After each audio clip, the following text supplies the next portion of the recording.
All right, Stephen King Saturday Nightmares and Dreamscapes episode. What are we, 4? This is 4, right? Yeah, 4 or 5. Wait a minute. Oh no, I think this is 5. It might be 5. I don't know. I think it's. I don't know. Anyway, okay, so we've got the road virus heads. North. There you go. I was gonna say west. East, south, southwest, southeast. The road virus heads northwest. Okay, this one stars Tom Berenger. What are you laughing about? Sorry. I was just like, this one stars a guy in my head. It's a guy. A guy. Tom Berenger. I never know people's names. You know who Tom Berenger is? You never recognize him? I didn't super recognize him. I mean, like, kind of, but not really. You never seen any war movies? No. You know, what war movies have you seen? None. I don't know. Lord of the None? Rings. What? Two Towers. Talking about real, actual military war movies. Like Saving Private Ryan. 1917. 1917. You saw that? I saw that. Okay. That was great. Did you like that? Yeah. Okay. You're like sticking your nose up now. So like Platoon, Full Metal Jacket. I've seen Full Metal Jacket. Okay, see, now she's saying she hasn't seen him, and then she's like, I've seen Saving Private Ryan, I've seen Thin Red Line, I've seen freaking Bridge Over River Kwai. I haven't seen that one. I didn't think you had. I was just naming Isn't ridiculous that Jack movies. Nicholson in it? No.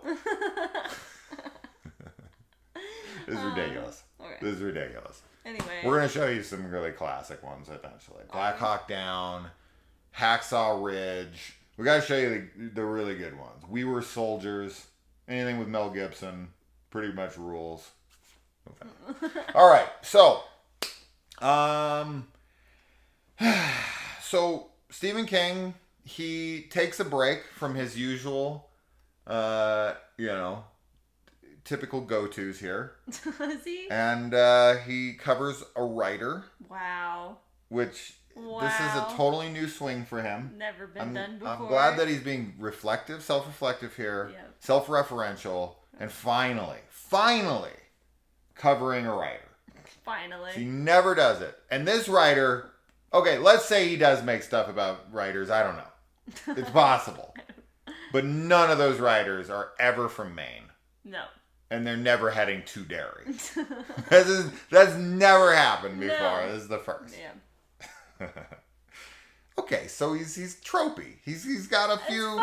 He's got that's a few reoccurring themes. We love him. That's why we love him. That's I don't know if that's why I love him. Why. But he does need to step away from some writers. I know that when you start writing classes, they're always like, write what you know, and he's like, I'm gonna take that as literal as humanly possible.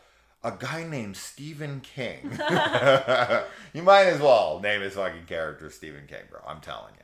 The amount, just since you've joined the channel and we've covered Stephen King, adaptations or whatever, the sheer amount of writer characters. Writers and or alcoholics.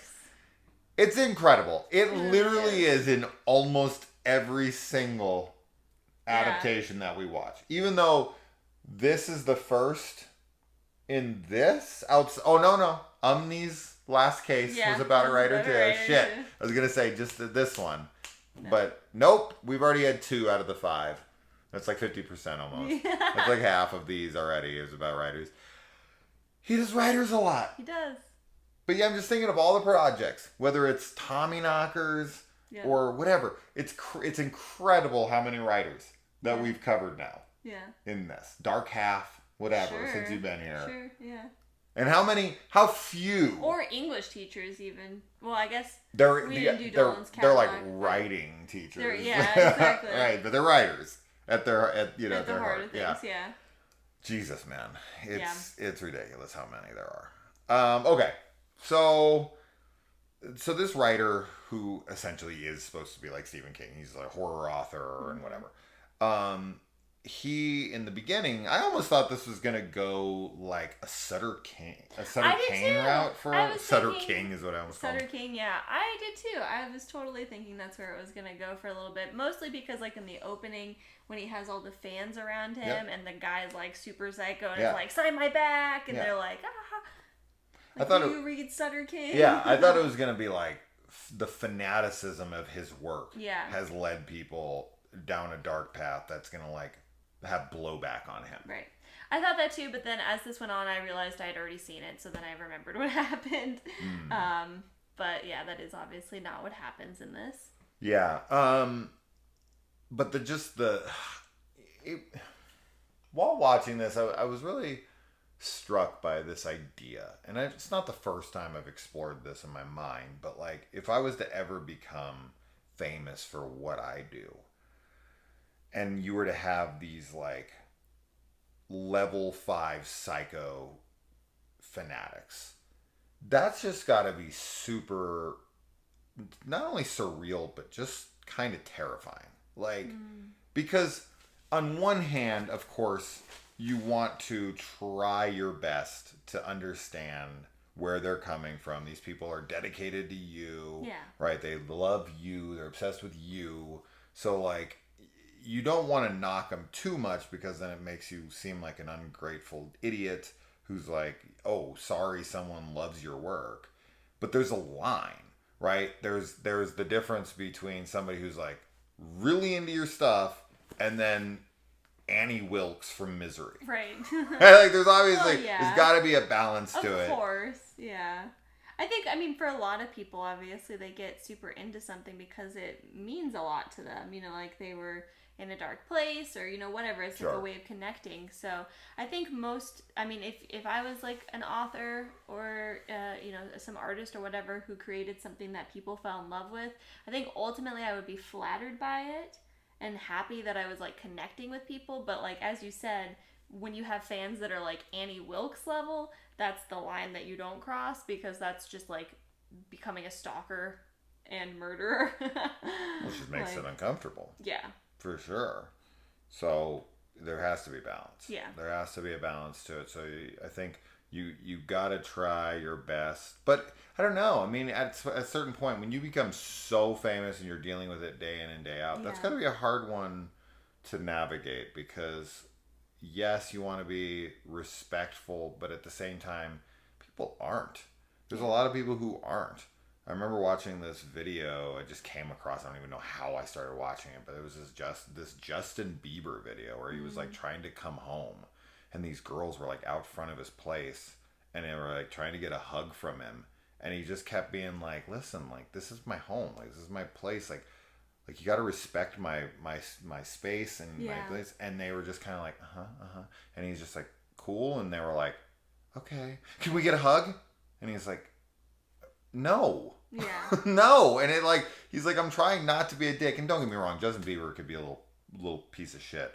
He can be a little, you know, asshole. But I watched that and I was like, God damn, you're really just not listening. Yeah. This is a person at the end of the day. I mean, we've talked about this before on the channel. Like when people reach a certain level of fame, they're not viewed as people anymore. Yeah. They're viewed as like something that the public owns. They're basically, they're objects. So, and that's what's really awful about it. Public property. Yeah, public property. Mm-hmm. I think in this, he clearly has like some really like fanatics that are into his work. But I like that like later on in this, like when he meets the lady at the yard sale, she's like kind of watching him and is like, hey, aren't you like this guy? And she's not like crazy. She's just like trying to talk to him like normal. Mm-hmm. So that doesn't like come up a bunch in the rest of this episode.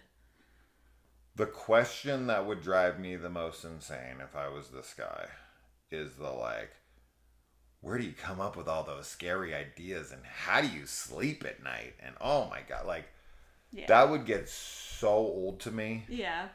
In pretty much instantaneous, and I guarantee you that Stephen King and anybody else like him, John Saul or whoever the hell, would just be like, oh.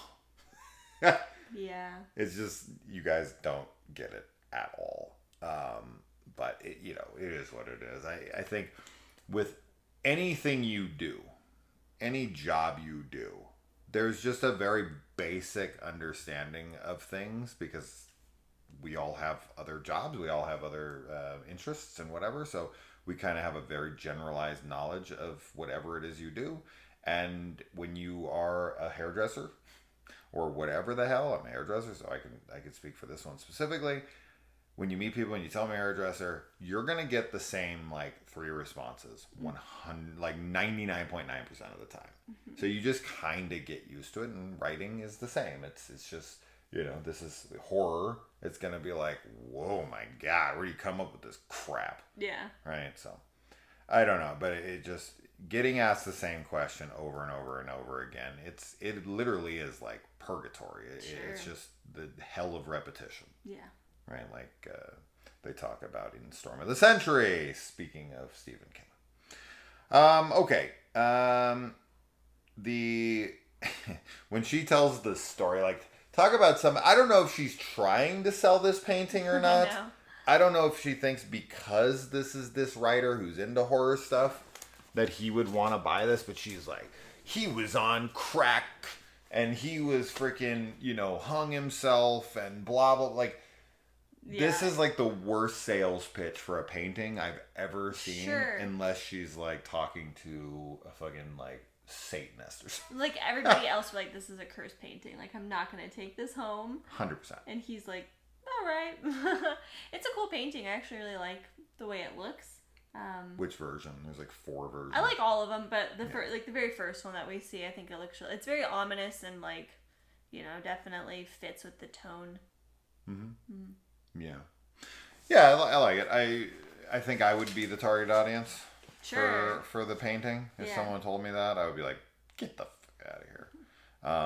But yeah, it's a mistake taking it home. Now, do you think that this is supposed to be interpreted as like because he has cancer that death is just kind of following him from this point since he gets diagnosed?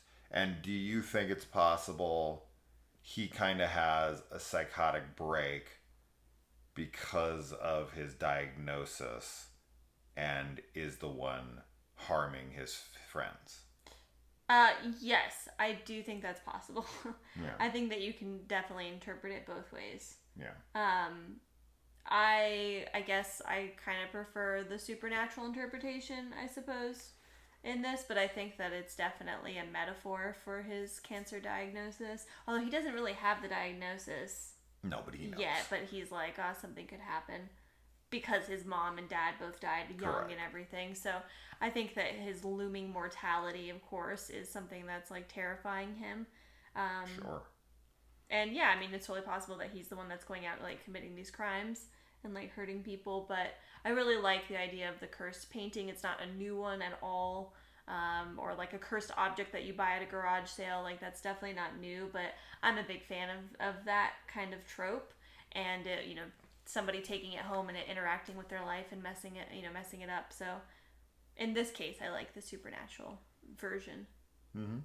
Yeah, I mean, this is nothing new. We've seen plenty of like paintings that's, I mean, just speaking of In the Mouth of Madness. Sure, right? Yeah. When John goes into the Hobbs Inn and he sees the painting on the wall, and then later it changes. Super cool. Right. So that's nothing new here, but yeah, I like the painting in this. It's cool. It's not like crappy artwork. They obviously hired a really cool artist to work on the painting. So the painting would actually be my favorite aspect of the entire episode. Yeah, mine too. Other than that, not a huge fan of this episode. Pro tip: you cannot drive around without a tailpipe. It can literally kill you. And because he is like traversing a long distance, like he's driving all the way up to Derry, Maine, from wherever the hell he's driving a long distance, and he runs off the road, knocks his entire tailpipe off, like the whole under chassis, like the whole thing comes down. Dude, you will die of carbon monoxide or carbon dioxide poisoning. Yeah, it's not good. You cannot drive around without that stuff on your car.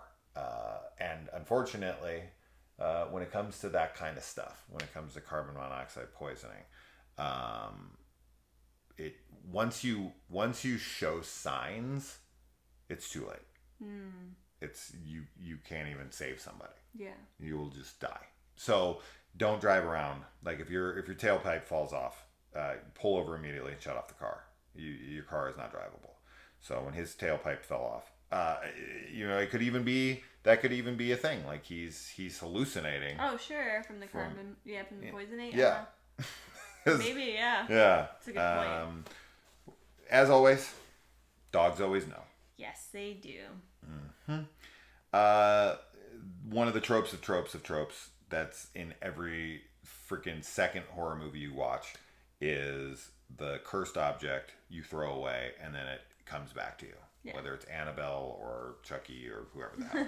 Yeah. Like, you throw the thing away and then you walk in the house and it's there again. This is so overused. At least Annabelle and Chucky have legs to walk back in the house. When a painting just comes back, you're like... Yeah.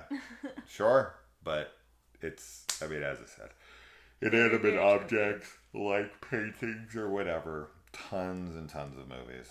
So I don't dislike it. It's a trope that I don't dislike. Mm-hmm. There's tropes that I hate, and there's tropes that are like, I just accepted them as part of it. And there's going to be tropes that will always be used in horror till the end of time. Yeah. And they're fine tropes. They're good tropes. Sure. Yeah. Right? We've seen them all before. I don't think there is a way to be original anymore. So tropes are tropes. They're a permanent installation. So yeah, the friend is decapitated in this, so we get a little gore. Mm-hmm. Sort of. We get an actual close up of the decapitated head. We do. So it's okay. I mean, for what is it? It was TNT, right? 'Cause I'm TNT. I'm dynamite. Yes, TNT. Yeah, that's pretty good. Yeah, it was alright. Dude, like, I got hit close to home with this one, with the crystals and the healing with the ex-wife, who's like taking him back there to like cleanse his chakras and everything. This is the most Sedona scene I've seen in a while. It is. Shaking the sage and like putting crystals on his chest, and he's wearing like was it over his neck or his head? Like beaded freaking. It was over his head. I thought it was a head too. I thought it was like he was wearing like a freaking tiara. Yeah. Tiara. Tiara is like a name. Tiara is definitely the way it's said. Yeah. Yeah. Yeah, very, very new age metaphysical. Yeah. Mm-hmm. Are you buying it? No. Are you buying that stuff? I'm not at all. Not for things modern medicine have, Yeah, she's not going to cure his cancer with it. No. I don't think so. I mean, obviously... It can help calm down his stress. I think that might have been helpful, but I don't think it was going to... It can have a very profound placebo effect. Yeah, absolutely. So, if you want to argue over placebos, right? Like, are placebos real medicine? Yeah. They're medicine for the mind, and it shows you the power of the mind over the body. Yeah. So, like, you could technically say, like, yes, it worked because of a placebo. That's a whole other argument. That's a hard one to get into. But I'm going to say outright, it's not doing what you think it's doing. Right. The energy in the crystal is not drawing the toxins out of your body or whatever. He's like, oh, I'm warm. And she's like, that's the toxins being taken. That is not what's happening. That is not what's happening. But massage can release toxins into your bloodstream. And if you get massaged too much, it can actually make you sick. Whatever. Anyways, so, the painting guy, the guy in the painting, literally refers to himself as his fear. Yeah. So, I mean, that's just outright said. Literal. Yeah. In here. It's very self-aware that it's like, no, I'm your fears. Yeah. Yeah. Did you notice that he was wearing shorts while he was in the shower? No, I didn't. Yeah, I mean, obviously this is to hide his nudity, but like, I always take that in universe, and I'm like, this dude's... Well, why does he shower with shorts on? So he doesn't shit himself in the shower. Oh. They're like Depends. spandex depends. Yeah. Yeah, they're waterproof depends.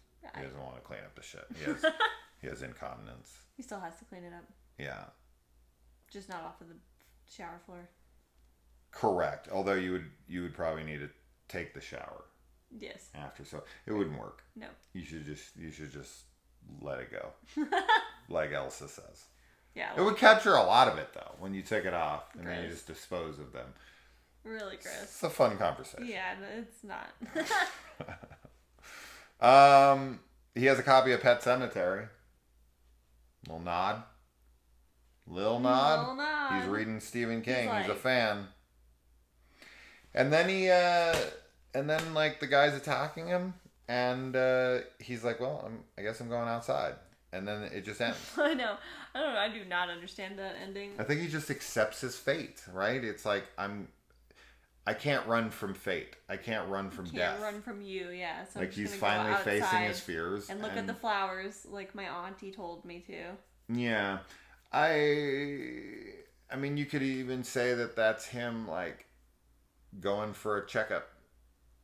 Because he's like too afraid to like go and get the diagnosis. So he's finally like, all right, fine. Like I'm gonna face my fears. I'm gonna get this checked out. I'm gonna find out it's nothing, and then I'm gonna go to prison for murdering my friend. Murdering people, yeah. Yeah. Yeah, I mean. I think it's death, right? He's just accepting he's facing his fear and he's hitting it head on and he's dying. Okay, yeah. Of carbon monoxide poisoning. Not the cancer. His lack of the tailpipe. Yeah. So that's that. Whatever episode. Yeah, not one of my favorites at all. Yeah, the painting is cool. Everything else is whatever. So there you go. Moving on. Bye.